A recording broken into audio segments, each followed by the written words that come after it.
While we were in Asheville, we passed by this giant green building called the Regeneration Station. Not only is it just a vintage mall, it's also an upcycled mall, so anything vintage or upcycled can be found here. There was no argument. We had to stop and I had to go in. Going in, this warehouse was huge. It was full of different booths and I was so excited to explore them all. There was so much vintage, and I don't sell vintage necessarily, but I was definitely taking my time going through many vintage dishes simply because if I see them in the thrift store and I see that they sell at vintage malls, I may pick them up. So I just love the intricate ideas that each booth had. Found that so fascinating and so much fun.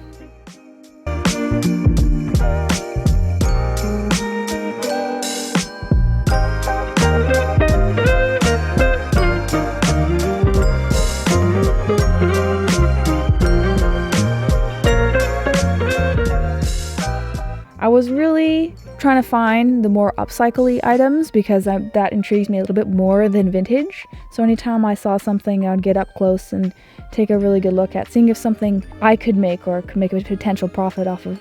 Regardless though, there was so many fun little vintage treasures and it did make me wish I knew more about vintage.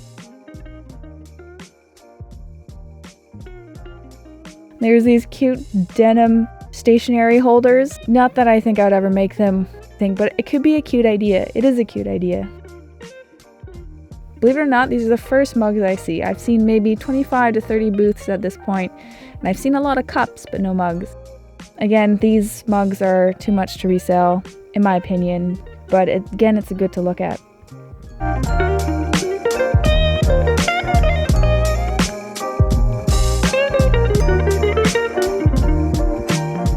I didn't realize they were vintage. I had one set like this before and ended up getting rid of them because they wouldn't sell.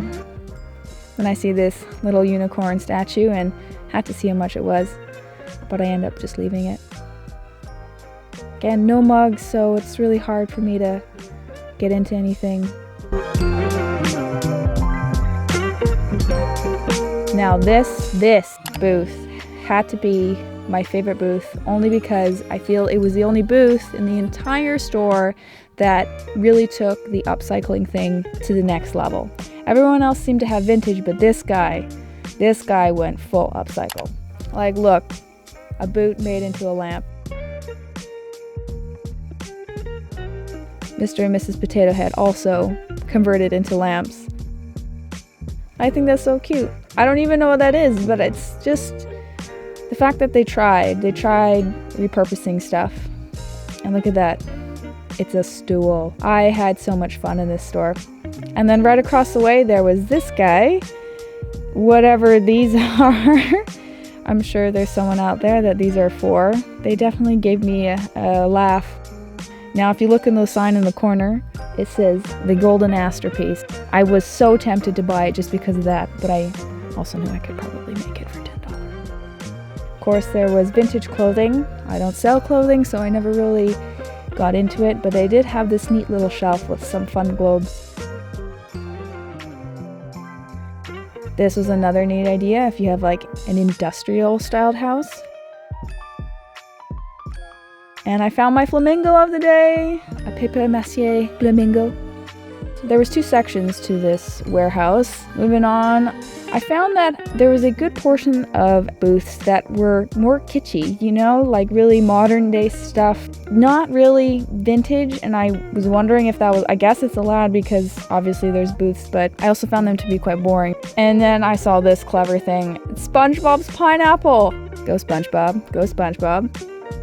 And then I see a half R2-D2 mug container thing, and they wanted $12 for it, and it didn't even have the lid, and it was dirty, so I put that back. And then I'm walking along, and guess what I spot? Finally, near the end of my trip through the Regen Station, I finally see a mug wall, and I head right over, and something you don't see is I almost clip a child on my way there. He came running out of one of the booths. and I almost hit him, but I did not catch that on camera. So I head straight over and I start exploring the mugs. I find it interesting that half the mugs here are definitely not vintage, and then there are definitely some. So it makes me wonder if maybe this vintage mall is okay with some modern stuff. Continuing to look through, I don't see any mugs that are good enough for resale. But I was happy to find some mugs. Right across the way, there was this interesting art piece. I find it so fascinating that you could just take the front off of a car, grab some wood scraps, throw it together, and sell it for $1,000. And right before leaving, the last booth that I check out is this cool junk booth. Look, the sign says cool junk, and I have to agree, they had some cool junk. They did industrial right. I found all the items that they upcycled were a lot of fun, and if industrial is your theme, this was the booth for you. I think the most clever bit was this upcycled robot that they had at the front. Not that he worked, but you know, a light turned into a robot. There doesn't get more upcycled than that. I didn't find anything. It was more vintagey, rather so than upcycled items, but regardless, really cool, really fun. I wish there was more places like this around.